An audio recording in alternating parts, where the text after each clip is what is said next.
السلام علیکم ورحمۃ اللہ وبرکاتہ۔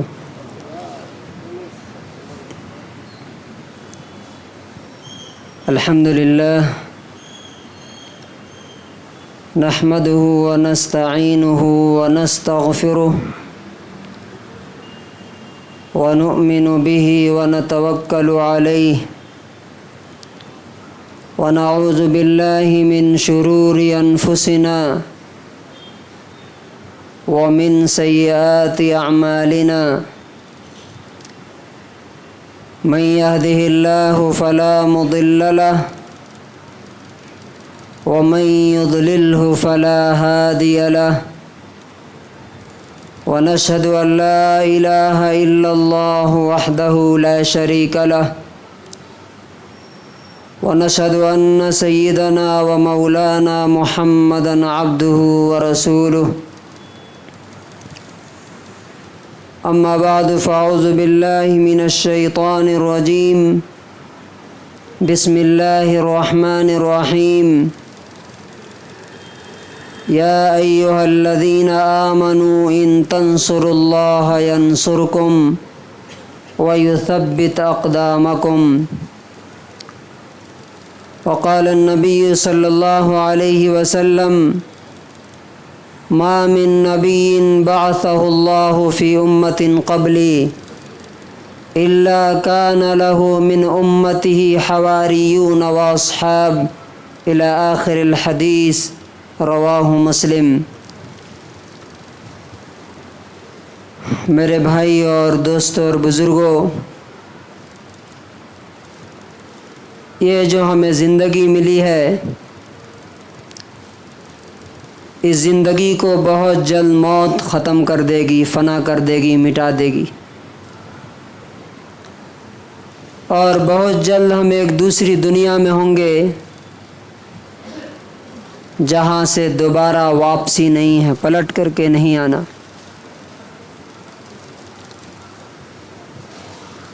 اللہ تعالیٰ نے ہمیں اس دنیا میں اس لیے بھیجا ہے تاکہ وہ ہمیں یہ دیکھنا چاہتا ہے لِيَبْلُوَكُمْ أَيُّكُمْ أَحْسَنُ عَمَلًا، کہ تم میں سے کون بہتر عمل کر کے آنے والا ہے۔ آزمانا چاہتا ہے زندگی کو ہمارے،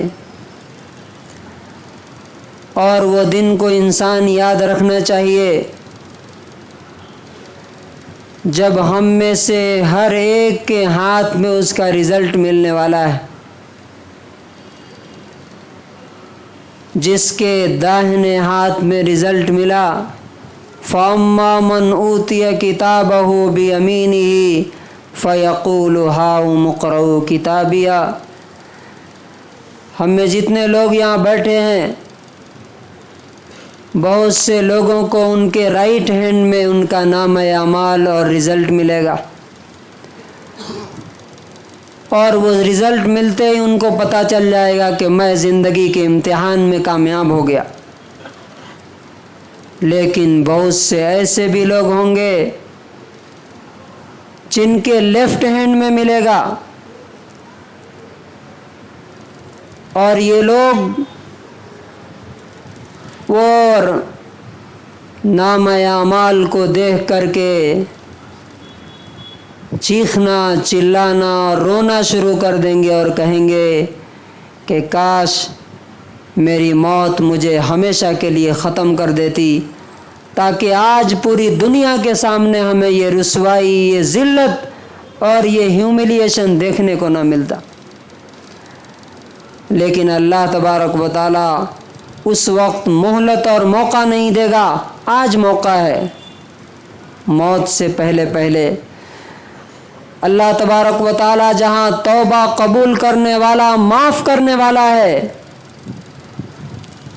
وہیں انتہائی سخت سزا دینے والا، دنیا اور آخرت میں انتہائی ذلت کا عذاب دینے والا بھی ہے۔ یاد رکھیے کہ جس نے دنیا میں اللہ کو بھلا دیا، اور بھلا کر کے زندگی گزار رہا ہے، جسے نماز کے لیے فرصت نہیں ہے، جسے اللہ کا اور اس کے بندوں کا حق ادا کرنے کے لیے فرصت نہیں ہے، مرنے کے بعد وہی شخص اللہ تعالیٰ سے ریکویسٹ کرے گا کہ ایک اور موقع دے دیجئے، ایک اور چانس دے دیجئے، لیکن اللہ تبارک و تعالیٰ کہے گا اولم نعمرکم ما یتذکر فیہ من تذکر، کیا ہم نے تمہیں زندگی نہیں دی تھی کہ جس میں نصیحت حاصل کرنے والا، سبق لینے والا سبق حاصل کر سکتا تھا؟ وجاءکم النذیر، اور تمہارے پاس ڈرانے والا بھی آیا تھا، یعنی رسول آیا تھا، اور رسول کے بعد اس کے نائبین، اس کے اسسٹنٹس تمہیں ڈرا۔ یہ جمعہ کا خطبہ اسی لیے رکھا گیا ہے کہ ہر آدمی کو ریمائنڈ کیا جائے کہ دیکھو، مان لو ابھی اسی میں تمہاری کامیابی ہے۔ آج میرے خطبے کا ٹاپک ہے مسلمانوں سے جہاد۔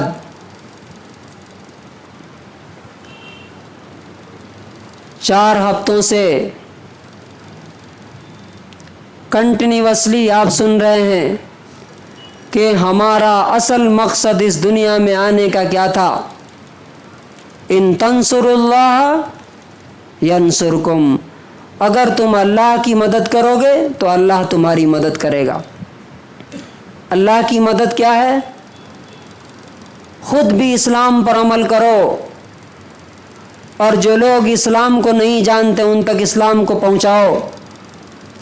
پھر میں نے آپ کو طریقے بتائے، 3 طریقے۔ زبان سے بولو کہ ایمان لاؤ اللہ پہ ورنہ نرک میں جاؤ گے۔ دوسرا طریقہ، لوگوں کی خدمت کر کے، ان کے کام آ کر کے، ان کا ہیلپ کر کے ان کا دل جیتو۔ جیسے میں نے آپ کو شیام پرتاپ سنگھ کی مثال دی تھی کہ ایک مسلمان نے خدمت کر کے ان کو عمر گوتم بنا دیا۔ اور تیسرا طریقہ، پیسہ خرچ کر کے۔ پیسہ خرچ کر کے نبی پاک صلی اللہ علیہ وسلم نے ہر طریقے سے انسانوں کو جہنم سے بچانے کی کوشش کی، یہاں تک کہ ایک آدمی کو جہنم سے بچانے کے لیے 3 کروڑ روپے خرچ کیے۔ ہم لوگ کتنا خرچ کر رہے ہیں؟ اور چوتھی چیز میں نے بتائی تھی کہ دعا کیجیے، دعا کیجیے۔